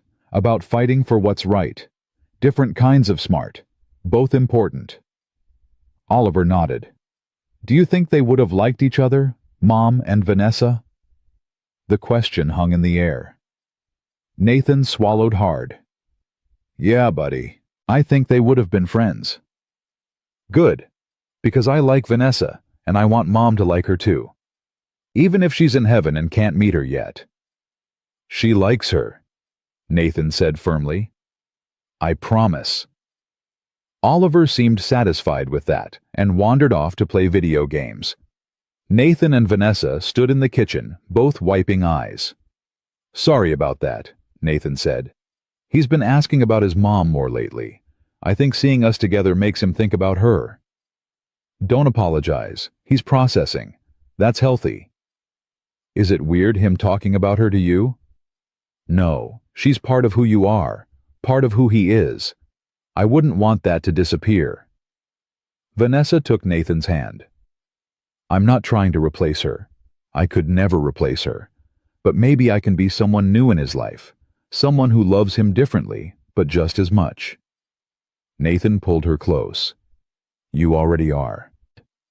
They stood in the kitchen holding each other while Oliver's video game blared from the other room and afternoon light filtered through windows that needed washing. It wasn't perfect. It wasn't a fairy tale. But it was theirs. Over the next week, Vanessa met with Walsh & Associates 3 times. They offered her a position as senior corporate accountability consultant. The pay was $60,000 a year, a fraction of her CEO salary. But the work was meaningful, real, important. She accepted. Nathan celebrated by taking her and Oliver out to dinner. Nothing fancy. Just a local diner with good burgers and better pie. But Oliver insisted they dress up, so they did. Nathan in a button-down. Oliver in a clip-on tie. Vanessa in a dress she'd bought specifically because it wasn't a power suit. To new beginnings, Nathan toasted with his water glass. To being brave, Vanessa added. To pie, Oliver finished. They clinked glasses and ate too much food, and laughed until their sides hurt. Walking back to the car, Oliver between them, holding both their hands, Vanessa felt something she hadn't felt since she was 16 years old. Pure, uncomplicated joy. Hey, Nathan said softly. Oliver skipping ahead to the car. You okay? Yeah, I'm really okay. No regrets. About losing the job, no. About meeting you. She smiled. Not a single one. Good, because you're stuck with us now. Is that a threat? It's a promise. He kissed her in the parking lot while Oliver made gagging noises from the car. And Vanessa kissed him back, tasting hope and pie and the future they were building one moment at a time. 2 weeks later, the news broke. Webb and 4 other board members were indicted on fraud charges. Hartwell Motors' stock tanked. Patricia Chen resigned. The company entered emergency restructuring. And the new interim CEO, brought in by the remaining shareholders, made an announcement that shocked everyone. She was reinstating the Hearts Initiative, expanding it, making it company policy. Ms. Hart's vision was ahead of its time, the new CEO said in a press conference. But it was the right vision. We're committed to making it reality. Vanessa watched the announcement from Nathan's couch, Oliver on one side, Nathan on the other. You did it, Nathan said. They're keeping Hearts. They're keeping the program. I'm still fired. But you won. The thing you fought for survived. That's what matters. Vanessa leaned against him. Yeah, I guess it is. Her phone buzzed. A text from Lisa. We did it. They're bringing Hearts back. Thank you for fighting for us. Then Danny. You changed everything. Don't forget that. Then Mrs. Patterson. 63 years old, and I finally get to retire with dignity. Thank you, dear. Thank you so much. Message after message. Employee after employee. All thanking her, all celebrating. Vanessa read them and cried. Not from sadness. From overwhelming, beautiful, complicated joy. See? Oliver said, looking up at her. You're a hero, just like Dad. I'm not a hero, Oliver. Yeah, you are. Dad saved you from a car. You saved lots of people from bad jobs. That's double hero points. Is that how hero points work? Obviously. Everyone knows that. Nathan laughed. Can't argue with that logic. No. Vanessa agreed, pulling them both close. I guess you can't. They spent the rest of the evening watching movies and eating popcorn and being a family. Not a traditional family. Not a perfect family. But a real one.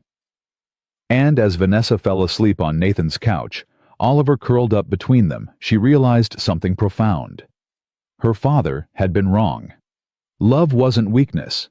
Connection wasn't vulnerability. Opening your heart wasn't dangerous. It was the only thing that made life worth living. She'd lost everything to learn that lesson. Her job, her reputation, her father's legacy. But she'd gained so much more. Nathan, Oliver, purpose, peace. And as Nathan's hand found hers in the darkness, Fingers intertwining, Vanessa understood that some losses were actually wins in disguise. The best ones usually were. 3 months passed. Vanessa started at Walsh & Associates and discovered she was good at fighting for the underdog. Better than she'd been at corporate warfare. Her first case involved exposing wage theft at a manufacturing plant. Her second shut down a company using illegal quotas that injured workers. Her third made national news. Nathan watched her transform. Saw her come alive in ways she never had as CEO. She'd come home from work energized instead of drained, excited instead of exhausted, talking about the people she'd helped instead of the money she'd made. "You're happy," he said one evening. They were at his apartment making dinner. Oliver was doing homework at the kitchen table. "I am. Is that weird?" "That you're happy, no. That it took losing everything to find it, maybe a little. I had to burn down the old life to build the new one." She stirred the pasta sauce. "No regrets. Not even about the penthouse, the corner office, the private jet." "I never had a private jet." "You know what I mean." Vanessa smiled. "I don't miss any of it." "Well, maybe the bathtub. Your shower's the size of a coffin." "Hey, that coffin shower has character. It has mold. Character mold." Oliver looked up from his homework. "Are you guys fighting about the bathroom again? Because last time you fought about it for like an hour, and it was super boring." "We're not fighting," Nathan said. "We're discussing." "Sounds like fighting." "It's different." "How?" "Fighting is when people are mad. Discussing is when people disagree, but still like each other." Oliver considered this. "So you guys discuss a lot." "Yeah, we do." "But you still love each other." Nathan glanced at Vanessa. They'd said it that night after the hospital. But saying it in front of Oliver felt different. More permanent. More real. "Yeah," Nathan said quietly. "We still love each other." "Good. Because if you broke up, I'd be really mad. I already told my friends Vanessa's basically my bonus mom, and if she left, I'd look stupid." Vanessa's eyes filled with tears. "Bonus mom." "Yeah, you're not my real mom because she's in heaven. But you're like a bonus level in a video game. Extra, but awesome." Oliver went back to his math. "Also, you make better pancakes than Dad, so please don't leave." "Hey," Nathan protested. "My pancakes are fine." "Dad, they're like hockey pucks. They're fluffy. They're deadly weapons." Vanessa laughed so hard she had to sit down. Nathan tried to look offended but couldn't stop smiling. This was what family felt like. Later that night, after Oliver went to bed, Nathan found Vanessa on the balcony. It wasn't much of a balcony, barely room for 2 people. But she stood there looking at the city lights like they held answers. "You okay?" he asked. "Oliver called me his bonus mom." "I heard. Is that okay?" "It's more than okay. It's terrifying." She turned to face him. "What if I mess it up? What if I'm not good at this? I don't know how to be a mother. I barely know how to be a person." "You're doing fine." "Am I? Because most days I feel like I'm faking it, like I'm going to wake up and realize I don't actually know how to love people, that it was all just gratitude or loneliness or—" Nathan kissed her, hard. When he pulled back, her eyes were wide. "Stop overthinking," he said. "You love us. We love you. That's not gratitude. That's not loneliness. That's real." "How do you know?" "Because real is messy. Real is fighting about showers and burning grilled cheese and being scared you're not enough." He cupped her face. "Real is showing up every day even when it's hard. And you show up, Vanessa. Every single day." She pulled him close. "What did I do to deserve you? You saved yourself. I just happened to be there when you needed a hand. You saved me first. No, I pulled you out of traffic. You did the hard part. You chose to live. You chose to change. You chose us." He kissed her forehead. "That was all you." They stood on the tiny balcony holding each other while the city hummed below, and Oliver slept safely inside. "Move in with us," Nathan said suddenly. Vanessa pulled back. "What?" "Move in. You're here every night anyway. Oliver wants you here. I want you here. Your apartment's too big and empty and you hate it." "Nathan, that's a huge step." "I know. We've only been together 4 months." "I know. What if it doesn't work?" "Then it doesn't work. But what if it does? What if this is exactly what we're supposed to do?" He took her hands. "I'm tired of saying goodbye at midnight. I'm tired of you leaving. I'm tired of pretending this is casual when it's the most serious thing in my life besides Oliver." Vanessa's heart raced. "You're serious?" "Completely. This is crazy." "Probably. Oliver might not actually want me here full time. Bonus mom is different than everyday mom. Let's ask him."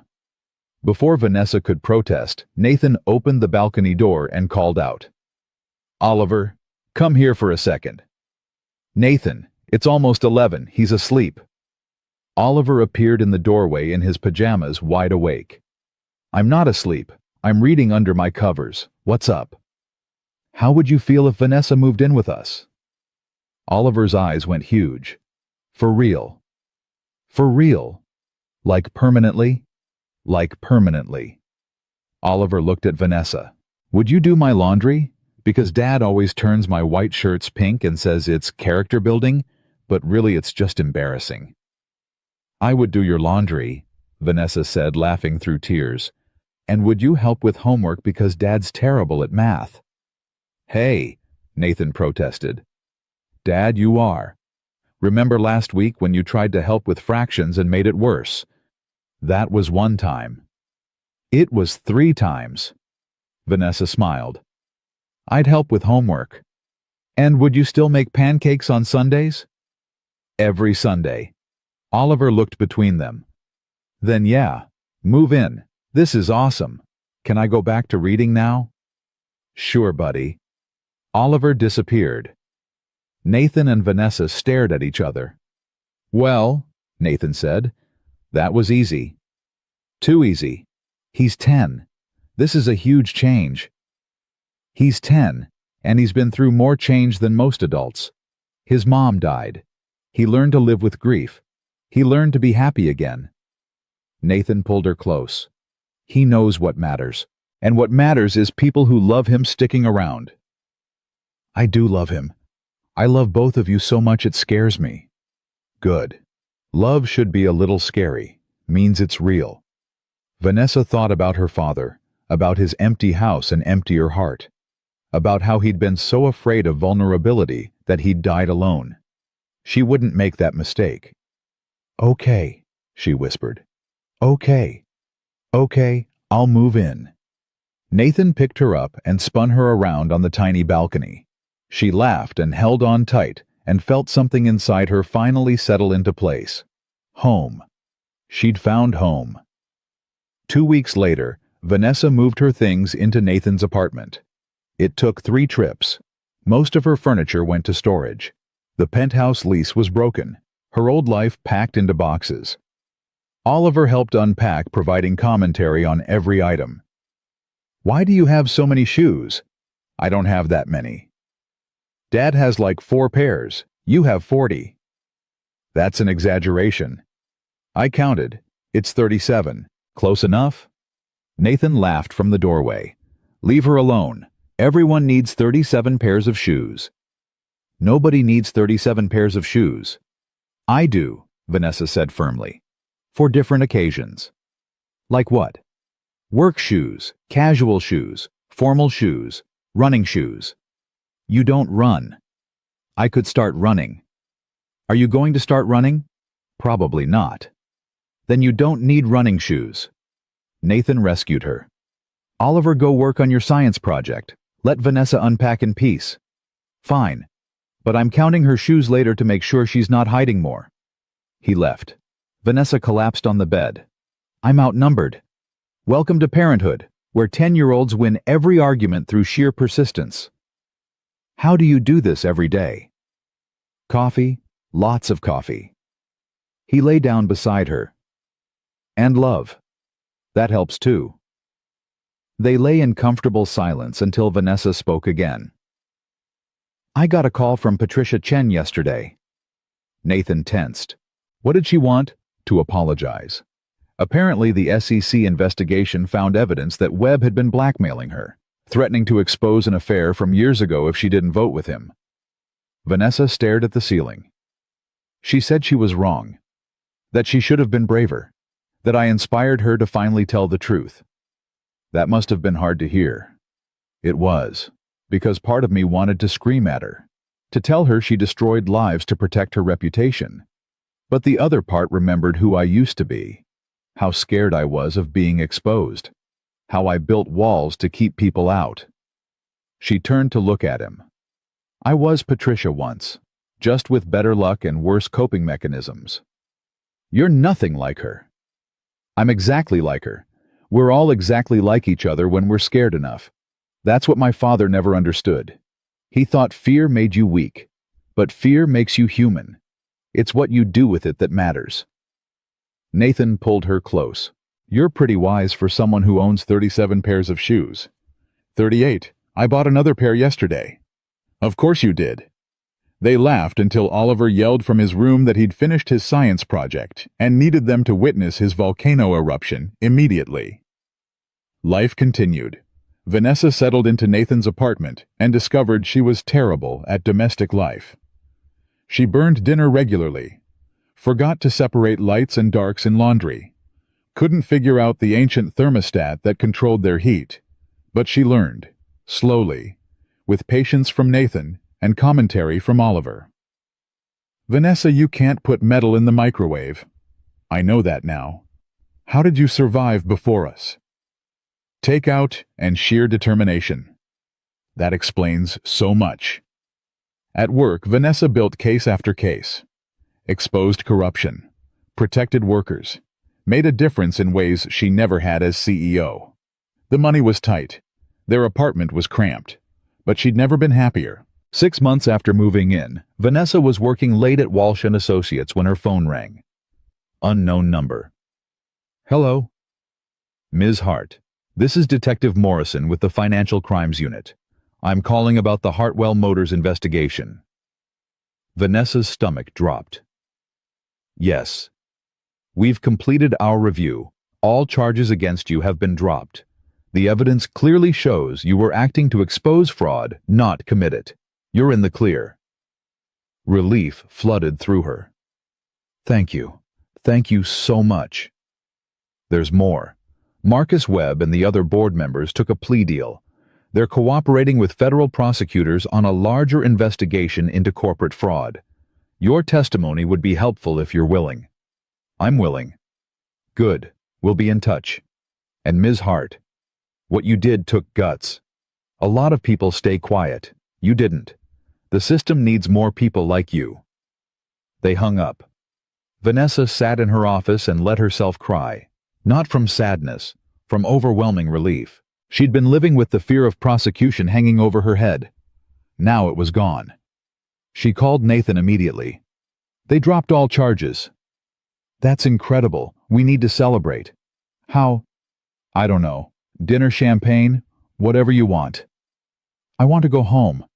To our apartment. To you and Oliver. That's all I want. Then come home. She did. And when she walked through the door, Oliver had made a banner that said, Welcome home, not criminal Vanessa, with stick figures celebrating. Oliver, where did you learn to make banners? YouTube. Also, I might have used all your printer ink. Sorry, not sorry. Nathan laughed. We'll buy more ink. This is worth it. They ordered pizza and ate on the living room floor because their table was too small for 3. Oliver told terrible jokes he'd learned at school. Nathan attempted to explain cryptocurrency and gave up halfway through. Vanessa felt more loved than she'd ever felt in her entire life. Later, after Oliver went to bed, Nathan found Vanessa on the balcony again. She was looking at the sky. What are you thinking about? He asked. That night in the rain, when you pulled me out of traffic. What about it? I was ready to die. I'd given up. And then you appeared out of nowhere and dragged me back to life, whether I wanted it or not. She turned to him. Do you ever regret it? Saving you. Yeah. Not for a second.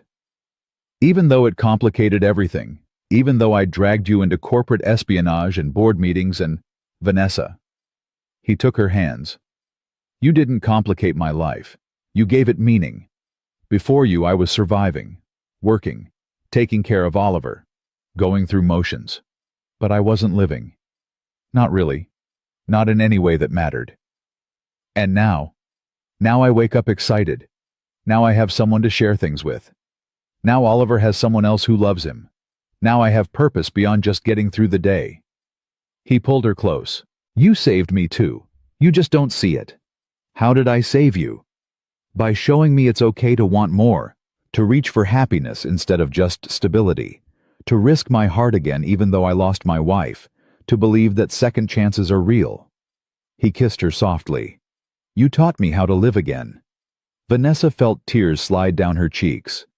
I love you so much. I love you too, which is why I need to ask you something. He let go of her hands and pulled something from his pocket. A small box. Vanessa's heart stopped. Nathan. I know we've only been together 10 months. I know this is fast. I know all the logical reasons to wait. He opened the box. A simple ring. Nothing extravagant. Just a thin gold band with a small diamond. But I also know I want to spend the rest of my life with you.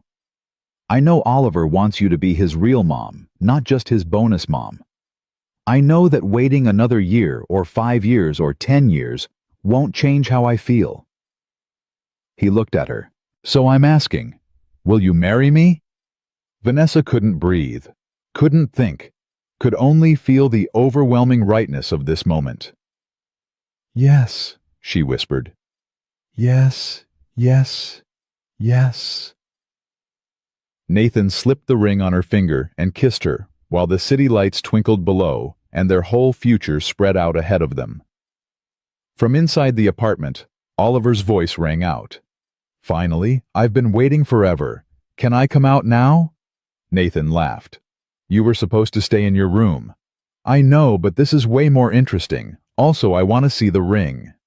Oliver burst onto the balcony, looked at Vanessa's hand and nodded approvingly. Nice. Dad did good.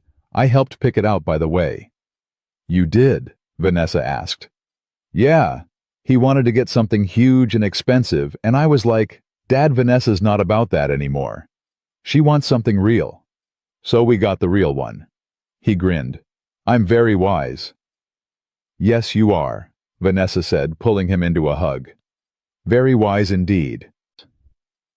They stood on the tiny balcony, the three of them, and for the first time in her life, Vanessa understood what her father had missed. This messy, complicated, beautiful love. This family that chose each other instead of being bound by blood. This feeling of belonging somewhere that had nothing to do with money or status or power. This was everything. The wedding was small, just a few people at the courthouse. Lisa and Danny from Hartwell, Jennifer from Walsh and Associates. Oliver as ring-bearer wearing a tie he'd picked out himself covered in dinosaurs. It's a formal occasion, he'd insisted. Formal dinosaurs. Nobody argued. When the judge asked if anyone objected, Oliver raised his hand.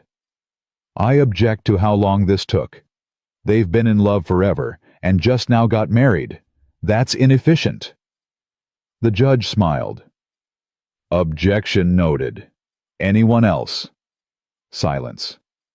Then by the power vested in me, I now pronounce you husband and wife. You may kiss the bride. Nathan kissed Vanessa while Oliver made gagging noises and their friends cheered. It wasn't a fairy tale. It was better. It was real. Afterward, they went to the same diner where they'd celebrated Vanessa's new job. Oliver ordered pie. Nathan and Vanessa ordered coffee. They talked and laughed and made plans for a honeymoon once they could afford it. Maybe next year, Nathan said. Or the year after, Vanessa added. Or we could just stay home and call it a honeymoon, Oliver suggested. Save money and I don't have to stay with a babysitter. Win-win. That's actually not a bad idea, Vanessa said. I know, I'm full of good ideas. You guys should listen to me more. They finished their pie and drove home as the sun set. When they pulled up to the apartment, rain started falling. Soft at first, then harder. Vanessa stood in the parking lot, face turned up to the sky, remembering another rainy night. Another version of herself. Lost. Broken. Ready to give up. Nathan came up beside her. You okay? Yeah, just thinking. About what? About how much can change in a year. How I was ready to die, and now I'm more alive than I've ever been. She looked at him. How you saved me. We saved each other. Maybe. Or maybe we were always meant to find each other. Two broken people stumbling around in the dark until we crashed into each other and realized we didn't have to be broken anymore. Oliver called from the building entrance. You guys coming? You're getting soaked. Yeah, Nathan called back. We're coming. But they stood in the rain a moment longer. Vanessa took Nathan's hand. He squeezed back. And together they walked inside. Inside to warmth and light, and a 10-year-old demanding hot chocolate, and arguing about whether superhero movies counted as educational programming. Inside to a life that wasn't perfect, but was perfectly theirs. Inside to second chances, and hard-won happiness, and the kind of love that only comes from choosing to be brave when everything says run. Her father had been wrong about so many things, but he'd been right about one. The strongest leaders knew when to fight. Vanessa had fought for her company, for her employees, for justice and dignity and basic human decency. But the most important fight had been for herself, for her own happiness, for the courage to let people in, even when it terrified her. That night, lying in bed next to Nathan while rain pattered against the window, Vanessa thought about all the versions of herself she'd been. The Ice Queen, the CEO, the whistleblower, the fighter. But her favorite version was the one she was now. The woman who loved a security guard, who burned grilled cheese and couldn't work a thermostat, who had a bonus son who counted her shoes and questioned her life choices. The woman who'd been saved and saved others in return. Thank you, she whispered. Nathan stirred. For what? For not driving past me that night. Thank you for stumbling into traffic where I could find you. That's a weird thing to be grateful for. Maybe, but I am. They fell asleep holding each other while rain washed the world clean, and Oliver dreamed about dinosaurs in the next room. And somewhere in the city, the Hearts Initiative kept running, kept helping families like Nathan's, kept proving that companies could be better. People could be better. The world could be better. One act of courage at a time. One person choosing kindness over profit. One security guard pulling a stranger from traffic and changing both their lives forever. The story didn't end with happily ever after, because real life didn't work that way. There would be more struggles, more fights, more moments of doubt and fear and wondering if they'd made the right choice. But they'd face it together, Nathan and Vanessa and Oliver. A family built on hope and second chances and the radical belief that people were worth fighting for. And when the morning came, when the sun rose on their first day as a married couple, Vanessa woke up and didn't see the peeling linoleum or the cramped space or the life she'd lost. She saw Nathan's face, Oliver's drawing on the fridge, the future stretching out before them, bright and uncertain and full of possibility. She saw a home, and she'd never been more grateful for a rainy night and a stranger who chose mercy over convenience and love over everything else. Because that choice had saved them both, and that was the only happy ending that mattered.